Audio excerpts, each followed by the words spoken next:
Hello, hello, hello. Good day to you all. Greetings. Coming to you from Monty TV.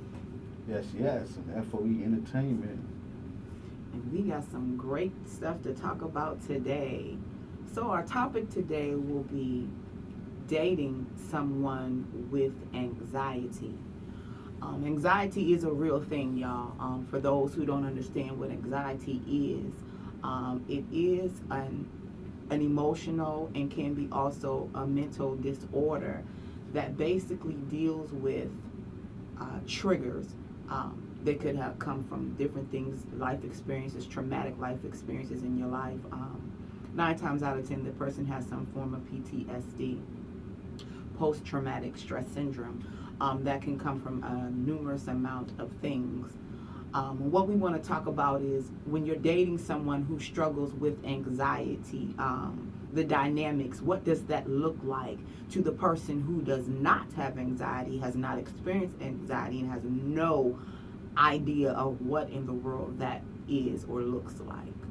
Mr. Los, you tell me what is, as a male, as a black man, because we know that in the black community, this is something, depression, suicide, anxiety, any type of mental disorders um, are always on an all-time rise within the black community, but it also is a stigma. It also is something that is not talked about. I think more now it is going to be talked about with everything that's going on in the world right now with, the loss of, I like to call him King George Floyd, because he has transitioned and transformed the world. But with all the heightenedness of everything that is going on with this corona and all of this stuff like this, people are prone to talk about it more. So as a black man who is raised in an era where it was a big stigma, you didn't talk about it, you dealt with it, you sucked it up, don't cry, you better get yourself together. What does that look like, and how does it look like from your standpoint?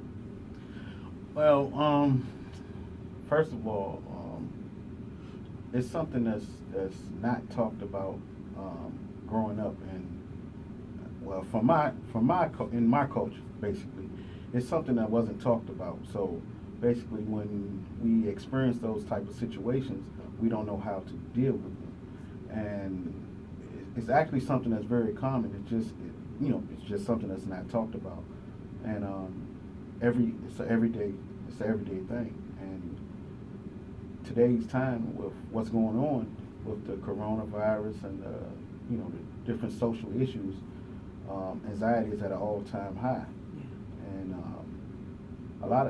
and you have very few people who don't experience anxiety. So those people who don't experience it are, they're more likely to not understand when their significant other is going through, anxiety. So that's something that we're going to talk about today to try to, bring the awareness up and just, I guess shed some light on the situation. Okay, so as a black man, when would you say you realized, or what was the trigger, or what transitioned in your life that allowed you to identify that I struggle with anxiety or panic attacks, or what was it for you? Well, I actually was experiencing it all my life.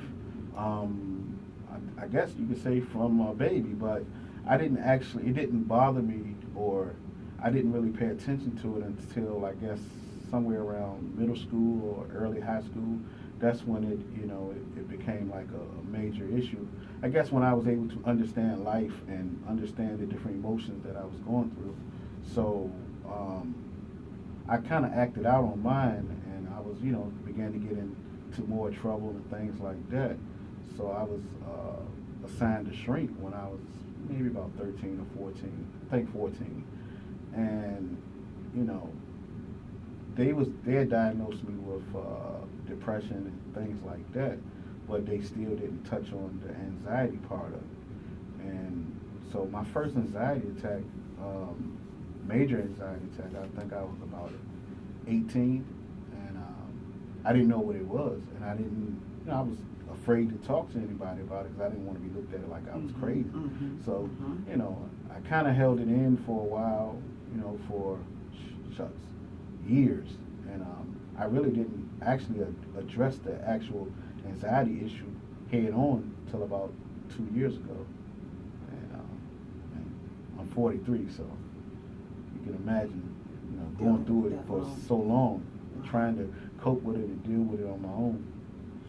Now, what was your anxiety always high throughout all those years? No, I had I guess it went off.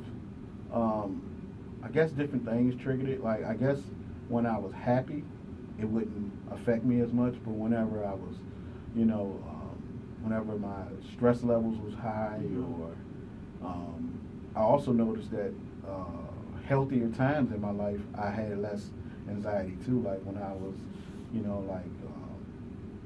during the time I might have been in one of my exercising, moments or working out, stuff like that. Whenever I like eat right and exercise, it's, it happens less. And so I think it has a lot to do with, health, as well as, mental health as well as physical health. So. Yeah, I agree. I believe that I've had it probably since a young child too. I want to say when I really realized, which I thought it was an asthma attack, was when in my first marriage, when I had an incident where I had caught him with his best friend's wife. And I remember he was trying to talk to me, and I can remember me saying, "Just get away from me, don't touch me." And I remember him like trying to come towards me and backing me into a wall. And I remember saying, "I can't breathe, I can't breathe." I was like, "Just get away from me, get away from me." And I just felt like everything was closing in on me, like I was flipping out. And I still then I didn't know what it was. I just honestly thought, I'm having an asthma attack, I'm overwhelmed, blah blah blah. Well, it wasn't until 2009 we had about 12 deaths. A total in that 2-year period from like 2000 into 2007 through 2009. It was just like death. So when my pastor, the great Reverend Otis Alexander's nephew, Wilbur G. Hatton, was our pastor for many years, which was a spiritual father to me. And he had passed away suddenly. I knew death was real, but it wasn't until he passed away. It was just like, he's the pastor, he can die. You know what I mean? Like, right. Oh my God. So from that point, I can remember sitting in church services when a lot of stuff was going on and they were fussing over his position, who was going to be the pastor. And I can remember sitting in the pews just like having a panic attack. And I'm thinking, you guys are so busy fighting, y'all don't even see that I feel like I'm about to die right here in the sanctuary because y'all arguing about position and power. And I can remember that went on for like 2 months till I just left the church. Like I just totally left church, the whole place, church period, for a while. Because it was just like that onset. And so from that, I think 2009, I had anxiety that whole year, and I really don't even remember that year. It was the worst I've ever experienced. And so once I recognized that was anxiety, and I look back over my life, I realized I always had it. I just didn't have a name. Right. I didn't identify. I did not know what it was. So now I haven't had it since 2009. I had it, but since this pandemic and everything has been going on, it's been high. Right. I've been having to maneuver through life and daily have to talk myself through life. This isn't how I'm supposed to live. I'm not designed. The Lord has not given me the spirit of fear, but the power of the love and the sound mind. And I have to listen to my affirmations to get me through. So in dating with anxiety, sometimes that could keep you from dating someone. Right. I've been recently seeing someone, they do live at a distance, but before he came to visit for the first visit, I had been having the experiences of the anxiety pickup. And I had explained to him. He said, I have no idea what that is. So I had to call my best friend up. I said, hey, Mo, I said, look, I don't know if I really want to talk to him because I don't think he gets it, and I don't know. And she's like, send him some videos. Don't do that. Give him the chance. Send him videos on anxiety so he can have an understanding, a fundamental of what goes on with it. So I sent him a video of how to handle someone who has anxiety and what anxiety looks like to the person having it. And so when he came, I actually had 2 meltdowns, and I'm like, I know he probably like, this girl crazy, but right. Because I was just like losing it. I was crying, and it was just emotional. But he was such a good guy. He was just like, I said, I know you probably think I'm nuts. He's like, I don't. I feel helpless and horrible because I don't know how to help you. Right. And so, at a point, I'm like, well, maybe we shouldn't do this. You know what I'm saying? Because you feel like that, because you don't want to feel like the weirded out one in a situation. You don't want to feel like the weirdo. This is not how you are, how you normally are. Right. And being that I haven't had any outburst of it just consuming my life since '09, all these years later, you know what I mean? I'm like, I don't even remember, how did I maneuver through it? You know what I mean? So, will the same things work this time? So I'm sure, like, dating from the standpoint, because I know you said you've dated someone with it. Right. So from my standpoint of not dating someone with it, but being the one who has it, I kind of feel like I want to always cut it off. You know what I mean? Because I just feel like it's too much. And then I'm always worried about what the heck he feels about it or how he thinks about it. And then I want to just be like, I don't want to do this. And it's just because of my own stuff. You know what I mean? Right. So. And I can understand how that makes you feel, because in a way that kind of can trigger your anxiety as well, thinking about how that person would feel. That makes things a whole lot more complicated. Yes, it does. Well, I know once a person get educated about it, they can have a certain amount of knowledge, but you don't really get the complete understanding until you actually have it. Mm-hmm. Because, like, I've heard people that that's educated about it, but once you talk to them, they have a little bit of understanding, but they can't grasp it fully. Right. Which is, just like anything in life, you don't really know until you actually have those shoes on. So, So they have a fundamental understanding from the book standpoint, right. But they don't have the life experience understanding of, hey, I've had this. And so, would you say when you were dating the person that had anxiety, like, how was your relationship? Like, well, how did they react, or how were you able to counteract? Or, well, for one, I believe that that's kind of what brought us together in a sense, because we were just friends for a while, for a year. She was just moved here, so she was at a new place, so she had that fear. I had just I was just released from prison. I had been incarcerated for almost 8 years, so I was in a new place, and I had a little bit of anxiety, but it wasn't as bad as it had been before. mm-hmm. So when she was experiencing hers, I was able to help her because I understood. Mm-hmm. And I think that's what had her attached to me, is her being able to have me there to that understood, Mm-hmm. and I was able to help her cope, and walk her through down. things. Yeah, exactly. Yeah, so, yeah. That kind of, Yeah. And then, once we was into a relationship and she got better and I helped her through hers, it was like, okay, I got hit with some things in life, and I had busted my knee, had surgery, I was out of work, lost my job, my business rather, and things was kind of rough, and I was definitely experiencing anxiety at an all-time high, and she was able to help. So it kind of helped having somebody that knew that knew about anxiety and actually experienced it. So it was helpful in that sense. And you said something that I feel is a key word. You said that how you were able to institute what you already know that helped you to help her. Right. And then she was able to come down. And that is the thing when dating. Because if you have anxiety, one of our biggest fears is feeling safe. Right. And that is around the board. That is emotionally, mentally, physically, and spiritually safe with you. I need to know that if you don't know what else to do, you know how to pray. Right. Okay, that's number one.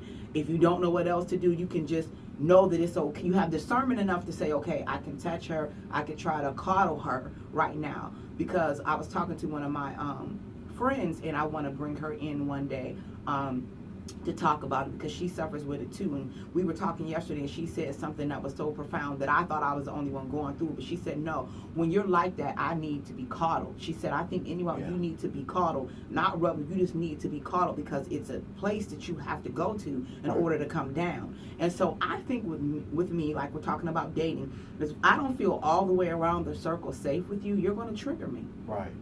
you're going to trigger me. Mm-hmm. If I see that you don't care about yourself as much as I care about you, you're going to trigger me. Right. I feel like if you don't know what to say or how to say it, or you're doing too much babbling or talking or excessive stuff, you're going to trigger me. So when you're in anxiety, you're going to continue to trigger me. So in that state of mind where you're at, I just feel like you have to know what to do or what to say, and it's a process. So I guess it feels like in dating, is that a process that person really wants to have to go through? You know what I mean? And do you want that person to go through that? You know what I'm saying? Or like you, she probably felt like I found the best thing because he already understands. Right. He can walk me through it, and I totally feel safe. Right. Because that is the issue.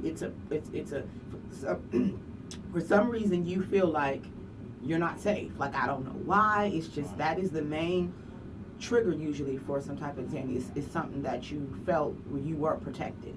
Yeah, it's a fear, you know, and it's a strong fear, a fear that can actually cripple you. Like it's definitely crippling. Yeah, oh no. It can keep you to the point where like you can't go places. Mm-hmm. Like, I mean, you can lose out on a lot. Like it definitely can hinder you from, you know, reaching your potential. Mm-hmm. So. And see, with me, I'm the church calls it prophetic, the world calls it empathic. I've had this gift that I've recognized it since 5 years old.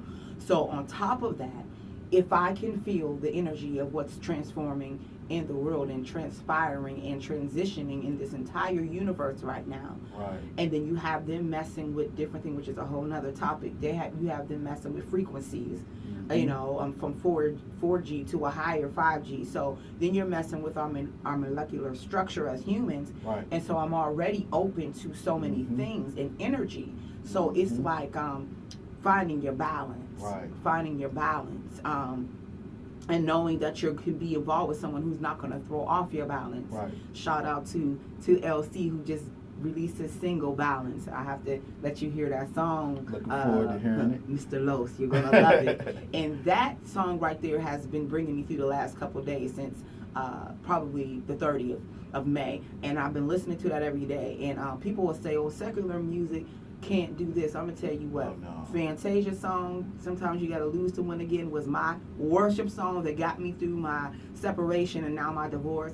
And right now, Balance is what's getting me through this anxiety, just listening to that and knowing you have to have standards for yourself. You have to know what you can accept, cannot accept, and what you will not accept. Anything that's going to trigger you in this hour, you have to be responsible for your life.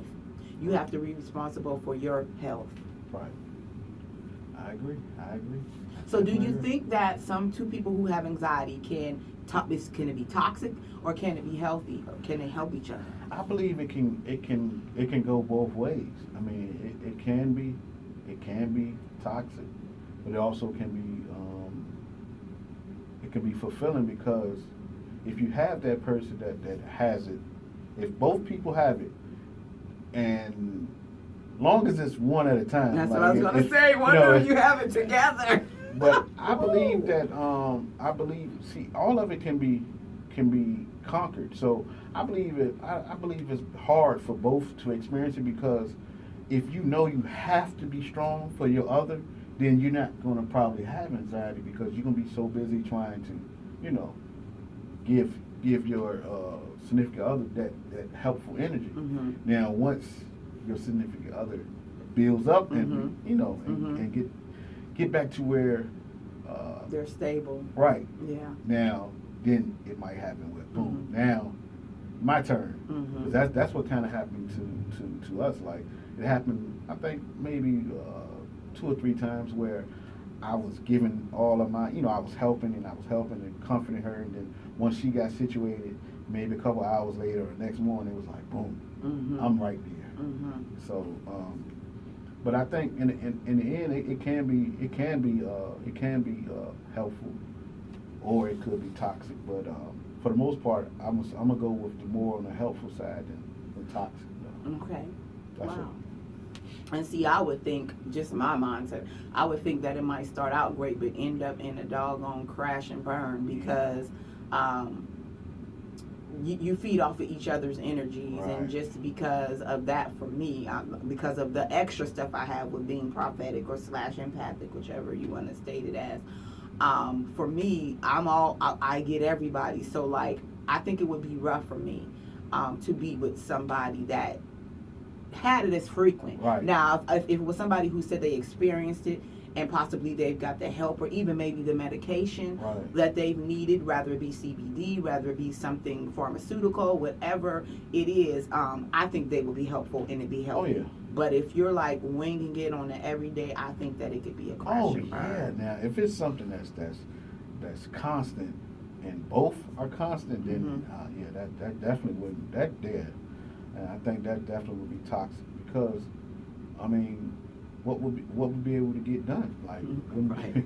I mean, Not much. So, yeah. Not much. And then don't have a disagreement because, oh my gosh, that would be. Because for me, I'm not like that. Growing up in the childhood of domestic violence, I don't like to do a lot of arguing. So that is a trigger for me. Like if you constantly trying to prove a point and I know that my energy is not ready for that and you just keep, and I'm going to, usually this is how I retreat because I'll shut down.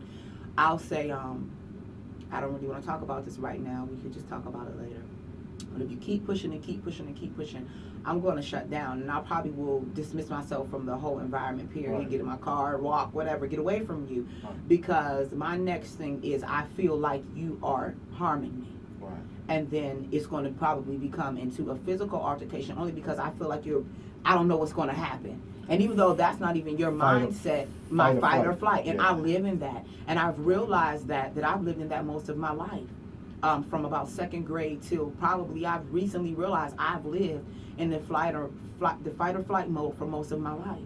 Even I can relate. Yeah, because my kid, my oldest son Yasha, he would say, "Mom, how'd you hear that?" I was like, "Cause I heard it." You know, like he wasn't really allowed to stay places. I say, "Oh, your friends can stay over here."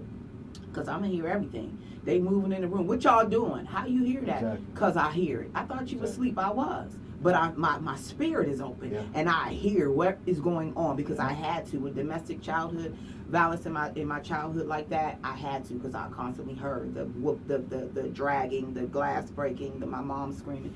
So, you know, yeah. I got a question. It goes with this, but it's a little off a little bit.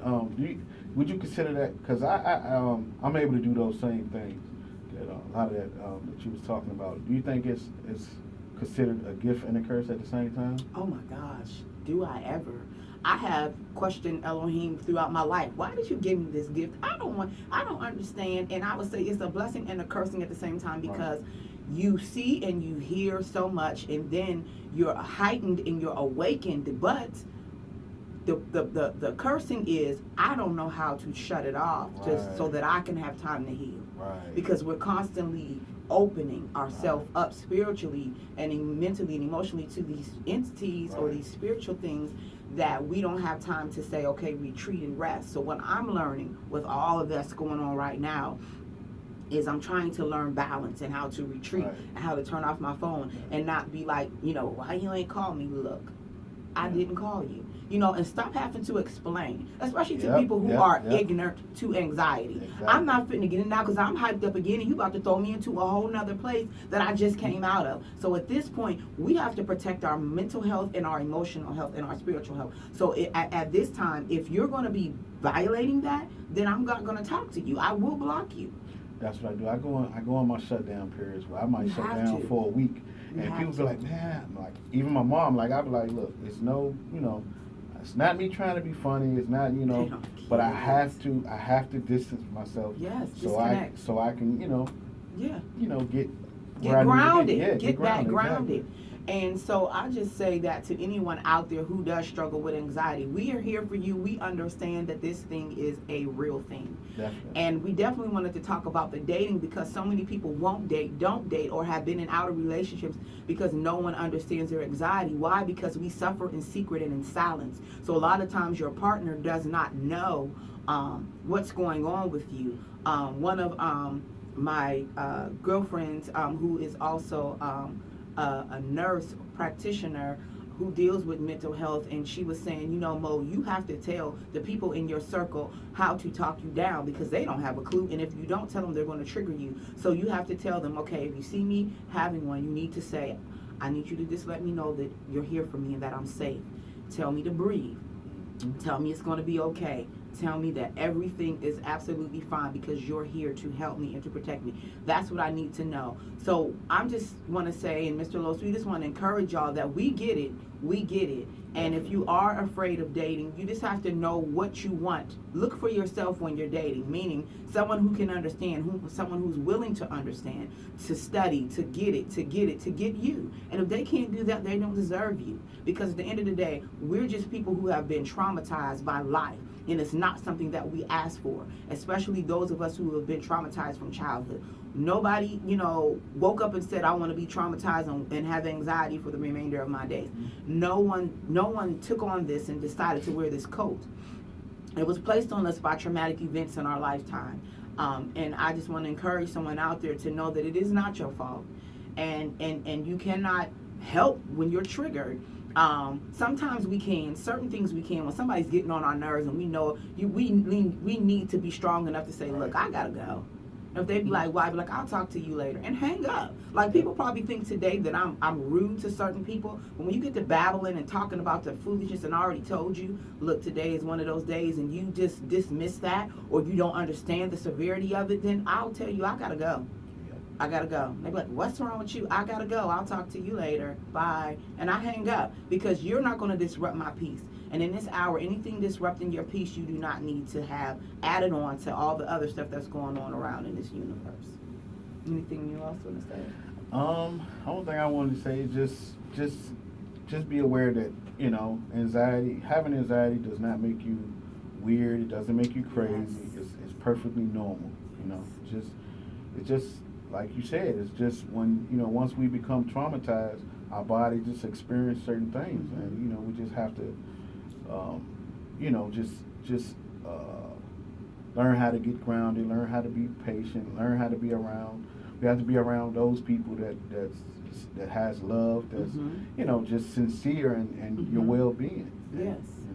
Yeah, those that are light and love and energy. And as y'all know, I always say, be the light in somebody else's darkness, because you never know when your night is going to come. And so I say that to say, those of you who don't understand anxiety, try to learn it and be the light in their darkness, because nobody wants those dark days. We don't want to be that person. And know that, like he said, it doesn't make you weird. You're special. And you have had some circumstances happen in your life that were unbeknownst to you, and they happen, and you have to own that. And if you need to get counseling, which I'm getting ready to set myself up with some, it's been years since I've had some, and I've been through some traumatic events since '09. So I need to talk. So it's okay to talk, and it's okay to have some real talk, because that's what we do here. We have real talk about real issues, and we just want to be a comfort to you guys to know that it's okay. What's not okay is you letting it take your whole life over. And if you need to get the help that you need. And we love you, you are loved. Yes, we do. And so with that being said, we're getting ready to get out of here. And we just once again want you to know to be the light in somebody else's darkness. Continue to be light and love. Continue to lift the whole world up right now with all the chaotic things that are going on. And remember, most importantly, to protect your mental health and your energy. Yes. And we are out of here. Until next time. Until next time.